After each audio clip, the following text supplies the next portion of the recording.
Friends, आप सबका स्वागत है आपके अपने यूट्यूब चैनल फार्मा एमसीक्यू में। तो इस वीडियो में कुछ इंपॉर्टेंट एमसीक्यूज डिस्कस करेंगे और आज की वीडियो में जो एमसीक्यूज इंक्लूड करे हैं वो हैं आपके फार्मास्यूटिकल जूरिस्प्रूडेंस के। ओके, जूरिस्प्रूडेंस के जो है एमसीक्यूज इसमें हम लोग डिस्कस करेंगे। 50 क्वेश्चंस इंक्लूड किए हैं इसमें। ओके, और आपके जो अपकमिंग जो फार्मा कॉम्पिटिटिव एग्ज़ाम है, फार्मासिस्ट के एग्ज़ाम है, सिपोई फार्मासिस्ट का एग्ज़ाम है, एमपी में भी फार्मासिस्ट का एग्ज़ाम है। ओके, और तमिलनाडु में एमआरबी फार्मासिस्ट का एग्ज़ाम है। डिफरेंट आपके उड़ीसा में भी, और डिफरेंट आपके जो जितने भी फार्मा कॉम्पिटिटिव एग्ज़ाम्स है, हरियाणा का है। ठीक है, तो ये जो है आपके लिए काफ़ी इंपॉर्टेंट रहने वाला है। ओके, तो स्टार्ट करते हैं। और स्टार्ट करने से पहले देखिए, अगर आप चैनल पे नए हैं, आप चैनल सब्सक्राइब नहीं किया है, चैनल को प्लीज़ सब्सक्राइब कीजिएगा, वीडियो को लाइक करना, शेयर करना, कमेंट करना, बेल आइकन को प्रेस करना, ताकि जो आने वाले वीडियोस होते ही उनके नोटिफिकेशंस आप लोगों को मिल सके। Okay, question, Ayurvedic and Unani poisons are listed in the following schedules. ठीक है, तो पॉइजन्स के लिए पूछा है कौन सा शेड्यूल है। पॉइजन्स भी कौन से? आयुर्वेदिक एंड यूनानी पॉइजन्स के लिए। ओके, शेड्यूल एच है, शेड्यूल जी, शेड्यूल वाई या शेड्यूल E1। तो देखिए, आपकी जो पॉइजनस ड्रग होती है वो तो शेड्यूल ई में आती है, लेकिन जो आयुर्वेदिक एंड यूनानी पॉइजन्स के लिए हमारा शेड्यूल E1 हो जाएगा। आंसर इज ऑप्शन डी हो जाएगा, शेड्यूल E1। ओके, बाकी के शेड्यूल्स के बारे में देखिए कौन कौन से हैं। देखिए, शेड्यूल एच क्या पढ़ते हैं? शेड्यूल एच में आपकी आती है प्रिस्क्रिप्शन ड्रग्स के लिए। प्रिस्क्रिप्शन ड्रग्स के लिए हमारा आता है शेड्यूल एच। शेड्यूल जी से हम GMS याद रखते हैं, जो मेडिकल सुपरविजन में ड्रग्स लेनी होती है उनके लिए शेड्यूल जी। शेड्यूल वाई को देख के हमें समझ जाए ना कि क्लिनिकल ट्रायल्स की बात हो रही है। ओके, तो क्लिनिकल ट्रायल्स जो होते हैं उनके लिए हमारा आ जाएगा कौन सा? Schedule Y. Okay, next question देखिए, patent act is established in. तो पेटेंट एक्ट है, ऑप्शन देखिए 1948, जिसमें आपका कौन सा आता है? फार्मेसी एक्ट होता है ना। बाकी 1940 दिया है, 1940 में हमारा ड्रग एंड कॉस्मेटिक एक्ट होता है। ड्रग एंड कॉस्मेटिक एक्ट पास हुआ 1940 में, इसके रूल्स 1945 में आए। 1970 जो आपका पेटेंट एक्ट हो जाएगा, ऑप्शन सी बिल्कुल राइट हो जाएगा। 1919 में पॉइजन जो आपका एक्ट आता है वो आता है। ओके, नेक्स्ट है, when was drug and cosmetic act पास। तो ड्रग एंड कॉस्मेटिक एक्ट मैंने अभी आपको बता दिया कब पास हुआ, 1940 में पास हुआ, इसके रूल्स 1945 में आए। अभी ऑप्शंस देखिए, एक ही ऑप्शंस में 1940 है, तो आपका ऑप्शन ए हो गया 10 अप्रैल 1940। ओके, नेक्स्ट क्वेश्चन है, list of drug exempted from the provision of import of the drug. ठीक है, exempted from the provision of import. तो इसके लिए ये जो है किसमें प्रिस्क्राइब है, कौन सा शेड्यूल है? शेड्यूल ए दिया हुआ है, शेड्यूल ई। तो ई अभी हमने देखा था पॉइजनस ड्रग के लिए है ना, शेड्यूल डी या शेड्यूल जे। ओके, जे में आपकी जो इनक्यूरेबल डिजीज़ के लिए होता है, इनक्यूरेबल डिजीज़ के लिए शेड्यूल जे होता है। तो आपका जो है ऑप्शन सी हो जाएगा। शेड्यूल डी में क्या आता है? List of drug exempted from the provision of import of drug. Exempted from the provision of import of drug आपका आ जाएगा शेड्यूल डी में। नेक्स्ट है, function of central drug laboratory. Central drug laboratory के फंक्शंस बताने हैं। To analyse the sample of drug और cosmetics, to issue loan licence, to issue repacking licence, to issue manufacturing licence. तो क्या करती है ये? सेंट्रल ड्रग लेबोरेटरी के फंक्शंस है, ऑप्शन है to analyse the sample of drug और कॉस्मेटिक्स। ओके, नेक्स्ट है, government opium factory situated act. तो गवर्नमेंट ओपियम फैक्ट्री कहाँ पर है? गाजीपुर, लखनऊ, कोलकाता या इज्जत नगर। तो गवर्नमेंट ओपियम फैक्ट्री है आपकी, एक तो नीमच में है ना, नीमच और गाजीपुर। नेक्स्ट क्वेश्चन है, schedule regarding standards of disinfectant fluid. Standards for disinfectant fluid जो है उसके लिए आपका कौन सा शेड्यूल आता है? शेड्यूल पी दिया है, जिसमें हम क्या पढ़ते हैं? लाइफ पीरियड ऑफ ड्रग आता है शेड्यूल पी में।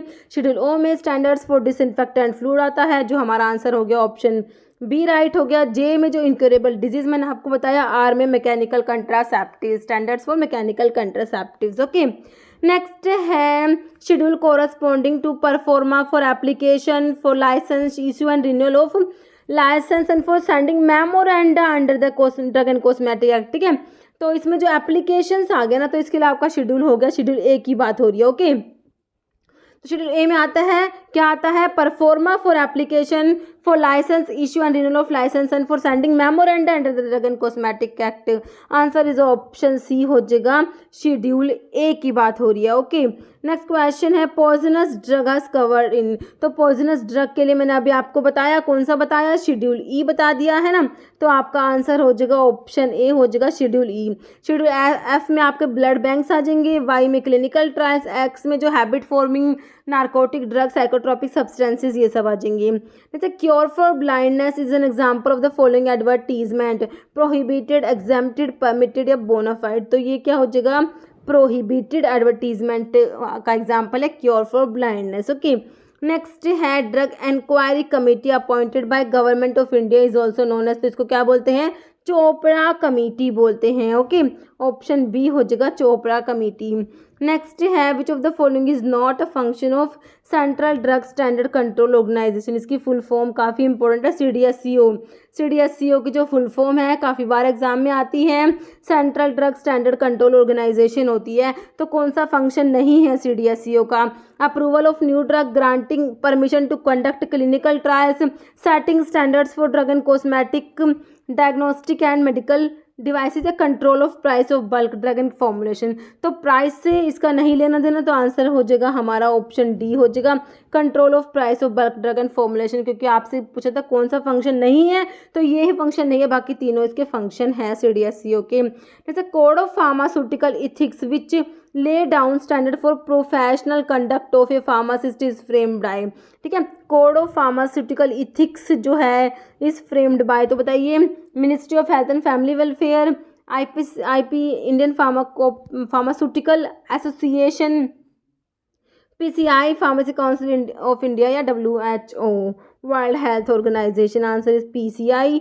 Pharmacy council of India. जैसे good manufacturing practices are prescribed in, तो GMP के लिए सिंपल शेड्यूल पूछा है, कितना इजी क्वेश्चन है। शेड्यूल M पढ़ते हैं हम लोग GMP के लिए, शेड्यूल S में आता है standards for cosmetics. Okay, next question है requirement for running a pharmacy are described in the following schedule of drug and cosmetic act. Okay, देखिए शेड्यूल C जिसमें बायोलॉजिकल एंड स्पेशल प्रोडक्ट्स आता है, schedule D, schedule N या schedule P, तो ये हमारा schedule N में आ जाएगा, requirement for running a pharmacy. Okay, next question है word question, it is dangerous to take this drug accept under medical supervision. तो वही है जो मेडिकल सुपरविजन वाली ड्रग होती है, उसके लिए शेड्यूल पूछ रखा है सिंपल आप लोगों से, ठीक है। तो ये लेबलिंग होती है, रिक्वायर्ड होती है कौन सा शेड्यूल की ड्रग के लिए, तो मैंने आपको बताया है GMS है ना, शेड्यूल G में जो मेडिकल सुपरविजन वाली ड्रग आती हैं, ऑप्शन बी हो जाएगा, शेड्यूल G की बात हो रही है। शेड्यूल C में क्या आता है, बायोलॉजिकल एंड स्पेशल प्रोडक्ट्स आते हैं, H में प्रिस्क्रिप्शन ड्रग, X में नार्कोटिक, साइकोट्रोपिक, हैबिट फॉर्मिंग से सारी drugs. Next prevention of cruelty to animal act was enacted in, options देख लीजिए, आंसर हो जाएगा 1960 हो जाएगा। Okay, drug laboratory is situated in, okay, तो देखिए कोलकाता, मुंबई, चेन्नई या New Delhi, central drug CDLK। Okay, तो ये है आपका आंसर हो जाएगा कोलकाता, ऑप्शन ए। ओके, देखिए इसमें लिखा हुआ है सेंट्रल ड्रग लैबोरेटरी जो है वो कहाँ पर है, कोलकाता में। फिर आपका आता है सेंट्रल रिसर्च इंस्टीट्यूट, कई बार पूछते हैं, कसौली में है। सेंट्रल ड्रग रिसर्च इंस्टीट्यूट जो है ये है लखनऊ में, और जो इंडियन वेटरनरी रिसर्च इंस्टीट्यूट है ये कहाँ पर है, इज्जत नगर में। ओके, नेक्स्ट क्वेश्चन देखिए, the procedure for breeding, stocking and experimentation of animals are included under, ठीक है, DTAP, DPCO, CPCSEA, NDPS। तो देखिए ये आपका आता है ऑप्शन सी हो जाएगा, CPCSEA, और इसका मतलब होता है CPCSEA की फुल फॉर्म है committee for the purpose of control and supervision of experiments on animals. Okay, next है which one of the following come under the schedule C of the drug and cosmetic act. Schedule C के बारे में आप लोगों से पूछा है, तो इसमें क्या आता है, बायोलॉजिकल एंड स्पेशल प्रोडक्ट्स आते हैं शेड्यूल C में। देखिए ड्रग्स फ्रॉम डिजिटालिस दिया है, बायोलॉजिकल प्रोडक्ट्स दिया, OTC ड्रग्स या surgical dressings. Okay, answer is option B, biological products. Next minimum training hours required for pharmacy registration इस, तो कितने जो हैं घंटे की आपको जो है ट्रेनिंग आवर्स की इसमें मिनिमम रिक्वायरमेंट होती है, तो ये 500 आवर्स होते हैं। Answer is option D. Next है as per the drug and cosmetic in 1940 if a drug is not labelled in the prescribed manner it is a. तो ये आपका आता है कि इसमें मिस ब्रांडेड ड्रग में आता है। ओके, answer is option D. Next question है international pharmacopoeia is published by. तो ये क्या हो जाएगा, ऑप्शंस देख लीजिए। ये हो जाएगा आपका world health organization WHO। Next, on the label of Schedule G drug, which among the following should not be present? Symbol in red, date of expiry, potency in units, manufacturing और import licence number. तो इनमें से क्या नहीं होना चाहिए, तो ये सिंबल इन रेड हो जाएगा। ओके, नेक्स्ट है which among the following schedule drug do not need cautionary labelling.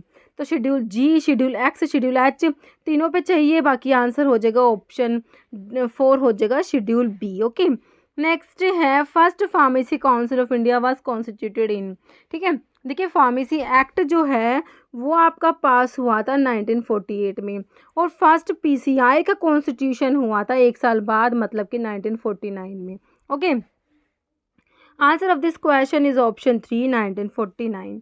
Next, as per the drug and cosmetic rule schedule P deals with. तो शेड्यूल पी में क्या आता है, लाइफ पीरियड ऑफ ड्रग आता है। Okay, life period of drug के लिए कौन सा शेड्यूल है आपका, शेड्यूल पी आता है। देखिए पैक साइज ऑफ ड्रग के लिए आपका शेड्यूल P1 आता है। Life period of drug in month लिखा हुआ है, तो ये ऑप्शन 2 राइट हो जाएगा। स्टैंडर्ड्स फॉर कॉस्मेटिक्स के लिए हमारा शेड्यूल एस आता है। Standards for condoms and other mechanical contraceptives के लिए शेड्यूल आर आता है। ओके, नेक्स्ट है poison act was passed in the year. तो पॉइजन एक्ट हमारा 1919 का है, 1919। Answer is option A. Next है form used for licence to sale stock or exhibit for sale and distribute by retail drug specified in schedule C1। C1 के लिए हमें 21 याद रखना पड़ता है। अब इसमें पूछा है आपका रिटेल के लिए पूछा है, तो ऑप्शन देखिए 21A हो जाएगा।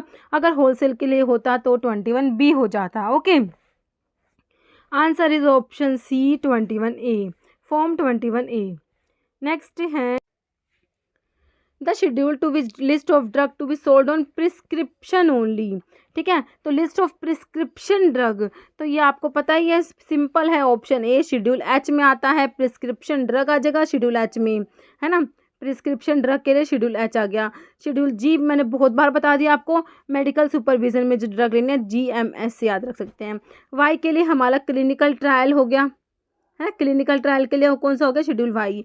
एक्स में जैसे list of narcotic drug, habit forming drug और psychotropic substances. Okay, next one of the following form is needed for the cosmetic manufacture. Cosmetics के मैन्युफैक्चरिंग के लिए फॉर्म बताइए।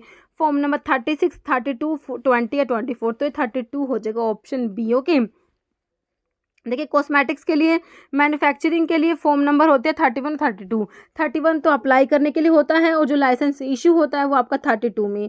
फिर लोन होता है कॉस्मेटिक्स के लिए, उसमें अप्लाई करते हैं 31A में, और इशू होता है 32A में। तो ये है कॉस्मेटिक्स के डिफरेंट फॉर्म। ओके, नेक्स्ट है जो है शेड्यूल एस के बारे में पूछा है। In drug and cosmetic act जो क्या कह रहे हैं, drug and cosmetic act to the rule stands for. तो शेड्यूल एस में मैंने आपको बताया, अभी किसके लिए होता है बताइए। Standards for surgical dressings, standards for sterilised umbilical tapes, तो ये F2 F3 होते हैं। सर्जिकल ड्रेसिंग्स के लिए F2, अम्बिलिकल टेप्स के लिए F3। ओके, कॉस्मेटिक्स के लिए और डिसइंफेक्टेंट फ्लूइड्स के लिए। ओके, तो शेड्यूल एस किसके लिए बताया था मैंने अभी आपको, standards for cosmetics. Okay, next question है pack size of drug is covered under. तो पैक साइज ऑफ ड्रग जो होता है शेड्यूल P1 में मैंने आपको बताया, तो कौन से ऑप्शन में है, ऑप्शन सी में दिया हुआ है शेड्यूल P1। ओके, नेक्स्ट है medical termination of pregnancy was passed in the year. तो ये पास हुआ था 1971 में, और इसके रूल्स जो आए थे medical termination of pregnancy act के जो रूल्स आए थे वो 1975 में आए थे। ओके, तो आपसे एक्ट का पूछा है तो 1971 बिल्कुल सिंपल, ऑप्शन ए राइट हो गया। नेक्स्ट है appointment of drug inspector is as per the section of drug and cosmetic 1940। तो ड्रग इंस्पेक्टर जो होता है अपॉइंट होता है अंडर सेक्शन 1, और जो इसकी पावर्स होती है ना ड्रग इंस्पेक्टर की पावर्स के लिए हमारा 22 आता है। ओके, तो अभी जो है आपका आंसर हो जाएगा ऑप्शन सी 21। नेक्स्ट क्वेश्चन है international drug monitoring centre is eight.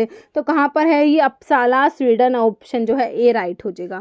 Next है DTAB has dash ex officio members. तो drug technical advisory board, DTAB की फुल फॉर्म भी इंपॉर्टेंट है। ओके, तो इसमें कितने एक्स ऑफिशियो मेंबर्स होते हैं? 5, 6, 4 या 8? तो 8 होते हैं। ओके, ऑप्शन डी आपका राइट हो जाएगा। Next, CDSCO headquarter is located at. तो CDSCO का जो हेडक्वार्टर है वो आपका कहाँ पर है? ऑप्शन है न्यू दिल्ली।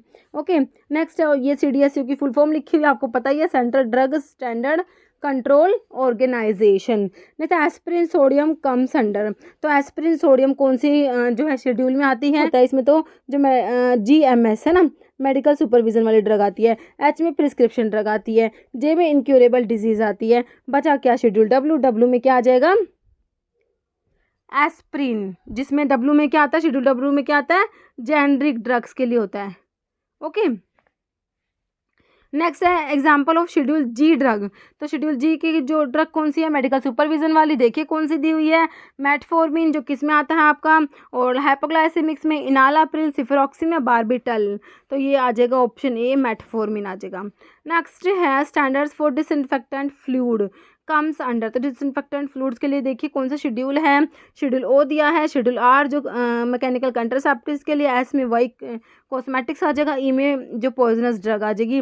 तो हमारा ऑप्शन ए हो जाएगा, शेड्यूल ओ हो जाएगा, standards for disinfectant fluid. Next है नॉमिनेटेड और elected members in state pharmacy council hold office for a term of. तो ये हो जाएगा कितने टाइम के लिए? 5 ईयर्स के लिए, 5 साल के लिए, ऑप्शन सी। नेक्स्ट है list of coal tar colour permitted to be used in cosmetic is covered under. तो ये शेड्यूल क्यू की बात हो रही है। ओके, लिस्ट ऑफ कोल तार कलर्स आता है शेड्यूल क्यू में। ओके, नेक्स्ट है disease which can not be claim to be cure, मतलब कि इनक्योरेबल डिजीज। तो मैंने अभी आपको बता ही दिया कौन सा शेड्यूल की बात है, ये शेड्यूल जे में आता है। और एम होता है GMP के लिए होता है आपका शेड्यूल एम। और सी में list of biological and special products. ये इसमें कुछ लिखा हुआ है, देखिए शेड्यूल जे डिजीज और ailments which drug may not purport to prevent or cure. M में क्या आ जाएगा? Good manufacturing practices, GMP requirement of factory premises plants and equipments. Schedule C में list of biological and immunological products, antibiotic, ophthalmic, lotions, ointments and all product for parenteral use. Okay, जैसे DTAP stand for. तो DTAP का बिल्कुल simple full form आपको पता ही है, drug technical advisory board होता है। Pharmacy council of India is doing all of below function except. तो PCI के फंक्शंस बताने, इनमें से सारे एक को छोड़ के। देखिए, to regulate minimum education standards in pharmacy institute, बिल्कुल सही है। To prescribe minimum standard of education required for registered as a pharmacist, बिल्कुल सही है। To compile and maintain central register for pharmacist, ये भी सही है। तो टू प्रिस्क्राइब ड्रग नहीं होगा, ठीक है, ऑप्शन डी आपका राइट हो जाएगा। नेक्स्ट है pharmacy act came in force in the years. Pharmacy act मैंने आपको पहले ही बता दिया 1948 का है। Answer is option B. Next है blood bank comes under the schedule. तो ये कौन सा शेड्यूल में आते हैं? ब्लड बैंक आते हैं आपके शेड्यूल एफ में आता है, ऑप्शन सी हो जाएगा राइट। ओके, नेक्स्ट है which of the following schedule include shelf life of drug. तो शेल्फ लाइफ ऑफ ड्रग के लिए आपका आ जाएगा शेड्यूल पी आ जाएगा, ऑप्शन डी राइट हो जाएगा। नेक्स्ट है choose the correct formula for the calculation of retail price of A formulation given by the government of India. Okay, तो जो आपका जो रिटेल प्राइस ऑफ फॉर्मुलेशन को कैलकुलेट करने के लिए जो फॉर्मूला होता है तो उसको बताना है। देखिए इसमें से ऑप्शन बी वाला हो जाएगा आपका, ठीक है। तो देखिए अभी आप 4 ऑप्शंस देख लीजिए। तो देखिए इसमें से आपका जो है बी हो जाएगा। देखिए रिटेल प्राइस जो होता है, आरपी का मतलब क्या है? Retail price. Retail price is equal to MC मतलब material cost plus conversion cost plus इसमें होता है पैकेजिंग मटेरियल प्लस होता है पैकेजिंग चार्जेस। ओके, फिर मल्टीप्लाई बाय, फिर होता है 1 प्लस MAPE डिवाइडेड बाय 100। तो MAPE होता है maximum allowable post manufacturing expenses होता है, ठीक है। Post manufacturing expenses, maximum allowable post manufacturing expenses होता है MAPE। और ED होता है एक्साइज ड्यूटी। तो आपको देखिए, आपको अगर ये एक्साइज ड्यूटी भी याद है ना, तो देखिए 4 ऑप्शंस में से लास्ट में ये यहाँ पे एक्साइज ड्यूटी आएगा। तो मतलब कि आपका ले दे के आंसर जो है ऑप्शन हमारा बी राइट हो गया। ओके, नेक्स्ट क्वेश्चन है जिसका आंसर आप लोग कमेंट बॉक्स में देंगे। देखिए schedule C and C1 of drug and cosmetic act deals with. देखिए ऑप्शन देख लीजिए इसके, dyes and pigments in cosmetics, management of retail pharmacy, management of wholesale pharmacy, list of biological and special product. ठीक है, इसका आंसर आपने comment box में देना है। और देखिए आपका जो है एम्स का फार्मासिस्ट का रिजल्ट भी आ गया है, तो जो PDF है मैंने टेलीग्राम चैनल पे डाल दी है, और टेलीग्राम चैनल का लिंक आपको वीडियो के डिस्क्रिप्शन बॉक्स में मिल जाता है। ओके, तो वहाँ से आप लोग देख लेना रिजल्ट को। ओके, और देख लेना आपका जिन जिन का भी उसमें रोल नंबर है, जिनका सिलेक्शन हुआ है, उसको उन सभी को बहुत बहुत बधाई हो, कॉन्ग्रेचुलेशन आप लोगों को। ठीक है, और आप लोग बताना भी अगर किसी का उसमें रोल नंबर है तो। ओके, वो PDF आपको टेलीग्राम चैनल पे डाल दी है। वैसे भी बहुत से बच्चों ने देख भी लिया होगा, क्योंकि बच्चे बहुत टाइम से वेट कर रहे थे कि मैम रिजल्ट कब आएगा, रिजल्ट कब आएगा। ठीक है, तो आप उसको देख लेना। ओके, तो इस वीडियो में इतना ही। अगर वीडियो अच्छी लगी इसे लाइक करना, शेयर करना, और चैनल पे नए हैं तो मेरे आप लोगों से रिक्वेस्ट है कि चैनल को प्लीज़ सब्सक्राइब जरूर करना। Okay, thank you.